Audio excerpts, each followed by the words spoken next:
Welcome back to Out and Into Open Arms, the podcast about youth who are coming out. I'm Jessica Goff. And I'm Mark Belanger. And Jess, you're looking happy today. Well, who knows why, but I woke up this morning remembering a back-to-school night event. We offered free gender-affirming haircuts. Any takers? Oh yes, several. But the memory that makes me smile is this one kid joyfully running around our gym and saying, "Finally, I feel like me. Finally, I feel like me." I love it. Moments like those, that's why I do this work. That's why I love supporting our queer community. Jess, can I get help with the word queer? I know that queer is now an umbrella term that's synonymous with LGBTQ+, but I still remember it as a hateful word. Right, I hear you. Not too long ago, queer was mostly used in a hurtful way, but our community has reclaimed it and taken the hate out of it. It's a real victory, and as a proud member of the queer community, I feel great about it. And there's a bonus. LGBTQ+ can be a real mouthful, but queer rolls right off the tongue. On with today's story? You bet. Let's do it.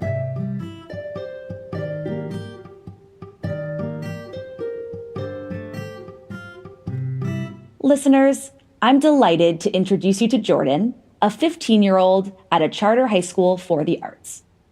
Yeah, like painting, drawing, sketching, sculptures. I'm not really focusing as much on sculptures, but more on like the fine art kind of stuff. And I want to go to college in arts. Jordan's mom, Karen, remembers just how early Jordan's interest in the arts became evident. As a baby, the minute he could hold a crayon, it wasn't in his fist. It was the proper, like between the pointer finger and thumb. Here's how Karen describes her family. I would say that we're, probably pretty ordinary family and that we like to hang out. There are a lot of artists and musicians in my family. My husband and I, we've been together for over 20 years. We always wanted to have kids. We have 2 beautiful children and a dog. I find myself in the position where I really, really like my kids. Not that other people don't like their children, but I find myself being like, I kind of just want to stay home and hang out with my kids tonight. They're fun. Today, Jordan identifies as a trans male. It's been a journey for his family, starting nearly from scratch. We didn't have trans people in our circle, really. I mean, we've always been very supportive of the LGBTQ community, and we had gay friends, lots of gay friends, but not anyone who really expressed their gender differently. When Jordan was a small child, Karen and her husband didn't really think much about gender. They did, however, do what many families they knew were doing. They offered a gender-balanced selection of toys and activities. Hey, you've got to have the play kitchen and the baby dolls and all that stuff. It was like, no, we've got trucks, we've got building toys, we mostly had art supplies. In retrospect, Karen can see that Jordan did not seem to lean in either direction. As a child, Jordan didn't have any LGBTQ+ role models. He did grow up in a very straight, in some ways traditional household with mom and dad, and most of our friends are in, heterosexual relationships. Jordan recalls, however, that there was an activity that got him thinking about his gender identity. Okay, there's this one instance where me and my friends were role-playing as Percy Jackson characters, and I realized, wait, I feel much better when I'm acting as a guy or in a more masculine role. In fact, if you catch Jordan at the right moment, he'll say, a bit tongue-in-cheek, that Percy Jackson made him trans. But there were other influences. When I went to a camp when I was younger, like an all-girls camp, there was someone there who identified as non-binary, and I thought they were really cool. And I was like, they were really creative and artsy, so I obviously looked up to them. I kind of felt that way, like I don't specifically align with one gender. That's how I felt at the time. That experience had an impact. I think it helped me realize a lot, like, oh, you don't have to identify a specific way, and there's not one way to identify. That sense was reinforced by materials that Jordan was finding on the internet. Just having access to be online helped me a lot with realizing, like, oh, you don't have to identify a certain way.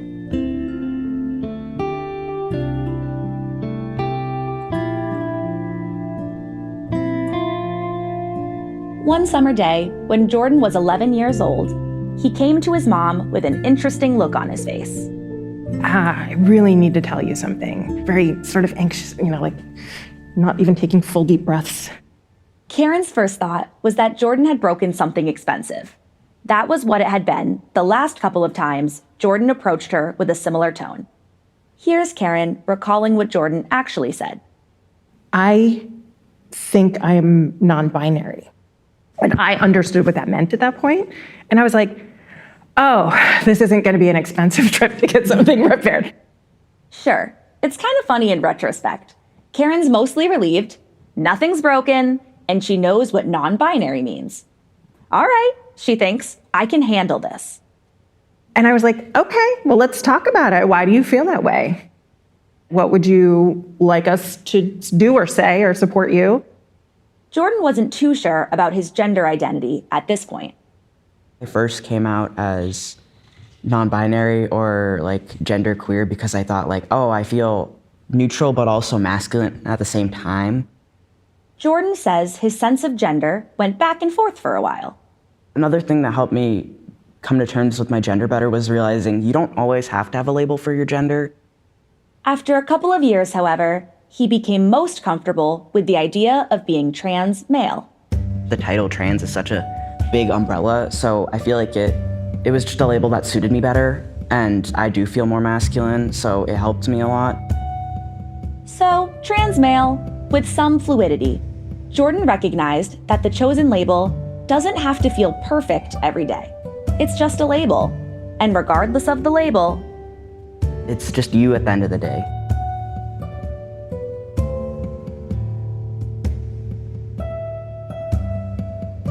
What got your attention in that segment, Mark? Percy Jackson. Those are great books. And they've taught Greek mythology to an entire generation of kids. Thousands of ancient stories brought forward, inspiring lots of binge reading and creative play. The role of creative play comes up a lot. Sometimes, when kids play act a different gender, they realize that they feel a whole lot more like themselves. A transformational moment, then? It certainly can be. Also, it seems important that Jordan had met people who were non-binary. It opened a door to discovery. Yeah, it's so important. As kids are trying to figure out who they are, they need to see others like them. That can be challenging for some LGBTQ+ kids. The internet can actually help here, as Jordan mentioned himself.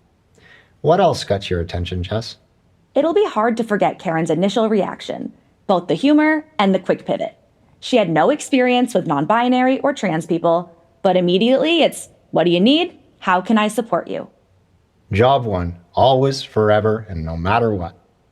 Also, I'll remember Jordan's statement at the end. For some people, no one label feels perfect every day, and that's okay. Jordan has freed himself from that, and as he put it, it's just you at the end of the day.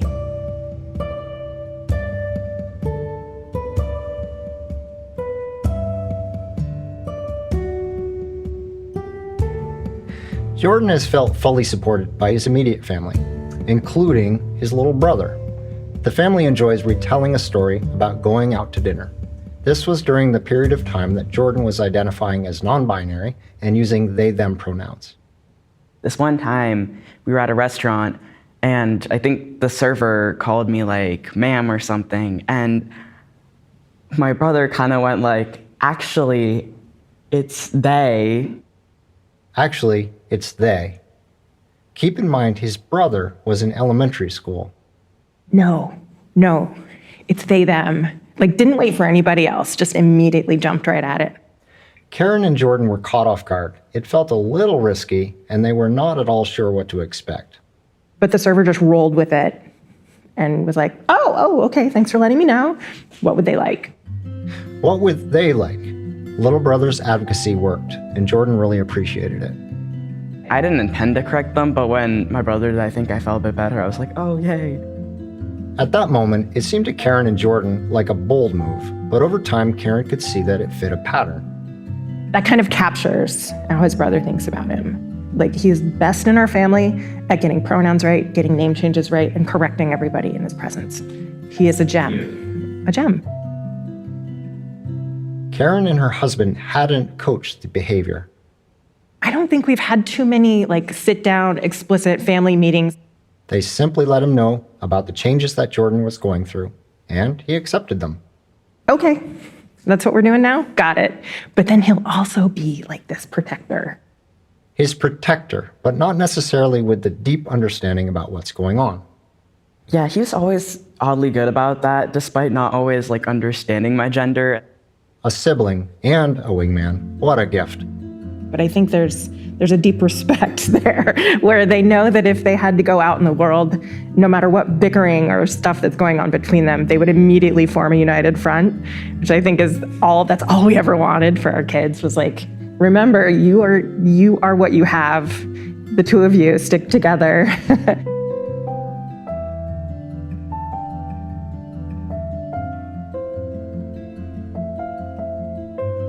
So Jordan's brother has been terrific. But Karen and Jordan haven't had an easy time with everyone in the family.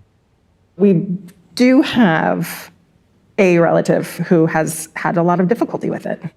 They have this very strict idea of like, you're born this way or this way, and that's it. For Karen, it was difficult right from the first moment when she shared the news that Jordan had come out. I thought there would be some confusion, some questions, but instead, it was a lot of anger directed at me. Sort of, how dare I ask this person to change their worldview? Karen made an effort to redirect the relative from the realm of politics to the realm of family. Can we talk about how politics is now starting to interfere in my child's life? And they're like, nope, they don't want to cross that line. At first, Karen wondered if she simply needed to be more patient. You know, the guilty relative kind of feeling, where I'm like, have I done enough to educate them about trans issues? But after a while, she realized that there was only so much she could do. They have access to all the same information that I do. It's not my job to take them to LGBTQ school and teach them how to be empathetic. The family continued to spend time with this relative. Jordan rolled with it, but didn't love it. Not the greatest, and still it's a bit awkward for me because I don't feel like she sees me in the way I see myself, so it's still weird. Often I feel like she sees me as my younger self rather than who I am now. I don't think she understands, and she hasn't tried to understand what it's like to be trans. Karen and Jordan have since decided to spend less time with this relative. So I've had to make some decisions about how much time we spend with certain people. I don't know if I really want to be as active with my time with these people because just in general, they don't attempt to spend as much time with me or get to know me that well, and it just feels a bit hurtful, so I try to spend my time elsewhere. I've kind of accepted it is what it is, and so I've tried to move on from that and not dwell on it.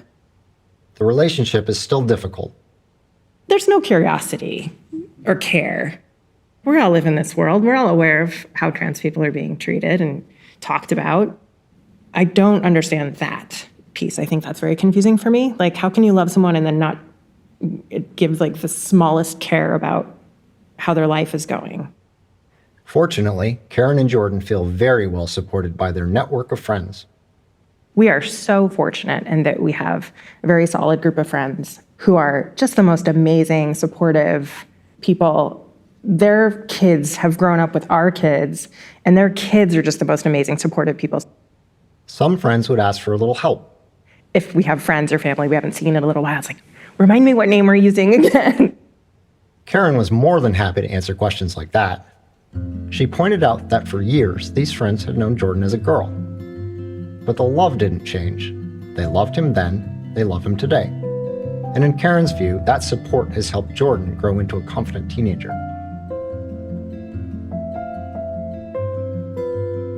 What's on your mind, Jess? There was a whole lot there. Let's start with the challenging relative. It sounded to me like what was hurtful for Karen and Jordan was the lack of curiosity and the lack of effort. Yeah, I felt that. Many of my coworkers and friends who identify as queer are very open to helping others understand. But it really helps when the other person is genuinely curious and puts in some effort. Yeah, that's generally right. But it sounds like this relative was pretty closed off. And eventually, Karen and Jordan chose to spend time with other people.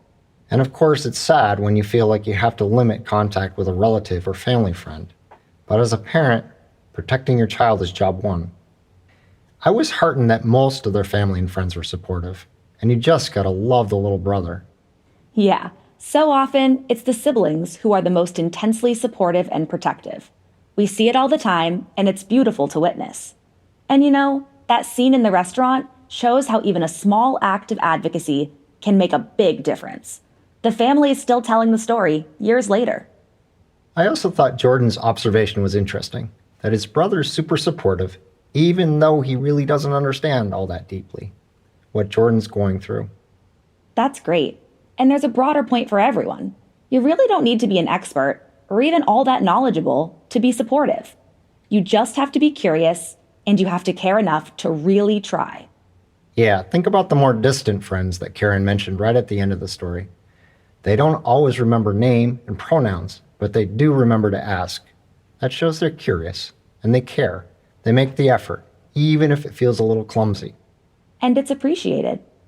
Let's wrap it up there, Jess. Listeners, you've met 2 families now, and 2 more are coming in the next 2 episodes.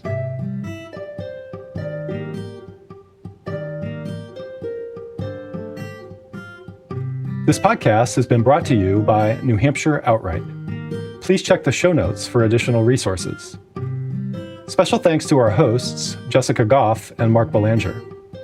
Our editorial and project management team also included Brady Berry and Amy Rock. Script development, audio production, and additional music composition by Chris Trimble and Treehouse Audio Productions.